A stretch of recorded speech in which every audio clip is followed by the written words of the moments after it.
This is Beck, and this is my slides for the international student studying in the United States Colloquium presentation for IST 390. This is our agenda slide, which is just kind of the rundown of what our presentation will contain for this video. I'm not going to go through it because some of the slides are my group mates. So even though it's much more expensive, students have been coming to the United States from their home countries to study for many years. This happens because the quality of education in the United States is often higher than in other countries, and the economies of other countries simply cannot support a high-quality education system like we're fortunate enough to have here in the United States. Quality education is one of the United Nations goals towards sustainability, so understanding what it takes for education, to get this education for everybody, whether international or domestic, is very important. International students all have different experiences. They come here to study for a variety of reasons, and they come from vastly different education systems. Lower economies disallow some countries to maintain education systems of such high standard, and some countries choose to invest their money in other places than the higher education of their citizens. Some context and history of our topic. So, as students at a university with a heavy international presence, we're surrounded by people from other countries. It's important to understand why these students are coming to the United States and not choosing to stay in their home countries to study. These reasons range from having a family who lives in the area to just wanting a higher degree that may not be readily available in their own country. Historically, many students come to the United States to study at university, although the number has declined since the COVID-19 pandemic. There are many reasons that they choose to come to study here. We skipped a few steps of the paper, but the qualitative data we gathered from an interview with an international classmate, these are just some of the main points he gave us. So we completed an interview with a classmate who is from Rwanda. Although he is not an expert on the subject, he did live it firsthand and had some valuable information for us on the subject. This person's understanding will be limited and cannot truly speak on how these issues affect the United States or other international students. All of this information comes from his own personal experiences. The first point he gave us was that international students typically come from a lower education system than what they're coming to in the United States. The next point that he gave us was that it's difficult to obtain a visa and it's difficult to prove how a student and their family will pay for education here.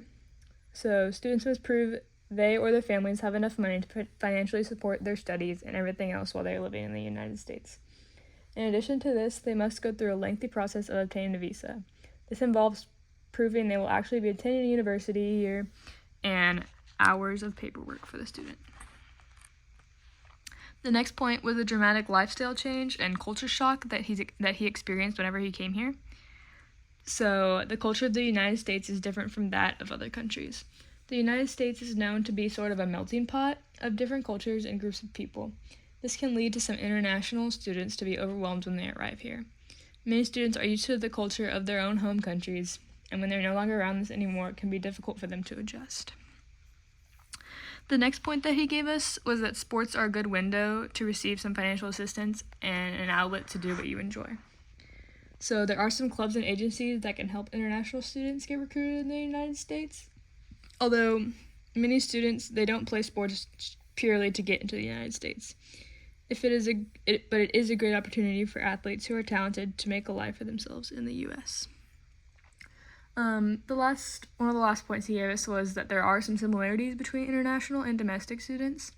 So some of these are things like the time and effort that goes into completing a higher education degree and the new environment for schooling and social events. This is a struggle among all college students as time management becomes more difficult. However, some international students struggle with this issue more than domestic students do. This difference could be due to the fact that they are often coming from an education system that has not prepared them as well for the focus and time that a college education requires. This can make for a hard personal life for any student, and international students cannot simply go to their families for support. We have some more qualitative data from this interview. The first point about this one was the financial situation of an international student is drastically different than that of a domestic student. So international students, they're typically here on a student visa, so they can't work a regular job with enough hours to sustain yourself while you're living here. This cannot be done until you obtain a work visa, which you can't get until you've been in school here for a few years. They must live off savings while they're trying to find housing and transportation, and are not eligible for any federal financial aid. So our classmate actually suggested that students in their home countries should work for a few years before coming to school in the United States. This will allow them to save up enough money to survive here when they're earning no income. Doing this will also help a student obtain their visas when they have to prove that they have the funds that they'll be able to support themselves while studying here. The last point he gave us was actually really interesting. He said, students are not always coming to the United States to start a new life here. Oftentimes, they just wish to get a good education. While some domestic students will move to a new state and then stay there and start a family once they complete their education, this is oftentimes not the case for international students. Although it is wildly different moving to a different state for college than it is moving to a different country or even a completely different continent, this is the closest thing a domestic student can understand from their own personal experiences. International students will come here for a few years for their education and maybe work a little bit after they graduate, but they will eventually most likely return to their home countries where they will be able to start a new life and be more successful than they would have been without their American degree. The next slide I have was about how we collected our data. So most of our data was collected, it was qualitative data that we collected through interviews. We also looked for more data in peer-reviewed articles and journals since our interviews just weren't really enough. All of our quantitative data is from these articles and journals. Our primary method of collection was interviews, and the secondary method was from other studies. This allowed us to gain both valuable qualitative information as well as quantitative information that serves as the facts behind our argument. So we will use our quantitative data to compare where there might be hotspots of students who are coming to the United States to study. It's very important to have both types of data as they can support each other and will allow one to see the issues from different points of view. Being able to have different types of data and different takes on a topic is important. The more information one has about the topic, the closer they can get to the truth. My next slide is about how we analyzed our data. So, the qualitative data we got will serve as more of a window into what it is like to be an international student studying in the United States. We'll use both of our data sets to support one another. After determining the areas where the most international students are coming from, then we can look at the economic state of these countries. We can then analyze all this data and try to see if there's some correlation between the two. To do this, we can use a test like the Spearman's rank correlation that'll determine if there is correlation. We can find the countries with lower economies. If we find that countries with lower economies are sending a higher percentage of their students to study in the United States, this will help us prove that there is correlation between these two variables. These calculations would not provide perfect evidence of correlation since there could be a number of confounding variables, and those could be other reasons students come here to study other than economics. So being able to prove there is a correlation between the two will help us understand one of the major reasons students wish to come to study here. This is how I actually did the analysis of the data. I have listed here Germany, Canada, South Korea, Mexico, and China. Those are some of the countries that send their students here.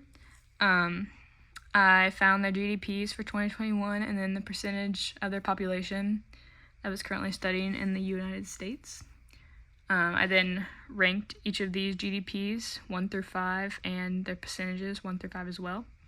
And then I used the Spearman's formula. So we'll rank the economies 1 through 5 as I told you that I did, and then rank the percentages as well. 5 is the best economy or the highest percentage, and then, 1 is the best economy or the highest percentage. And then we'll use the formula to complete the calculation and prove or disprove correlation. So here we have the formula for Spearman's coefficient. So the P is the Spearman's rank correlation coefficient. The D is the difference between the two ranks of each observation. So say 2 and 5, the difference will be 3. And then n is the number of observations, so for this test it'll be 5. When we do this calculation, we get a correlation coefficient of negative 0.20. So this number means that there is a weak correlation between the economy of a country and the percentage of their population that is currently studying that in the United States. Although this small correlation, very small correlation, does seem to disprove our hypothesis that the economy of a country has to do with the amount of students that are coming here, it does not reflect data from years other than 2021. It also does not reflect any of the other reasons we mentioned that students come to the United States to study. Although this test shows us the economy of different countries, it is not forcing students to come to the United States. There are other variables that show us students are coming here to get a higher education. Here are our references, and some more references. I'm sorry, this is so blurry. I'm trying my best. This is all of my slides. The rest of them are being worked on still by my group. If I'm unable to present during class, they should probably play this video or they will present my slides for me. Thank you.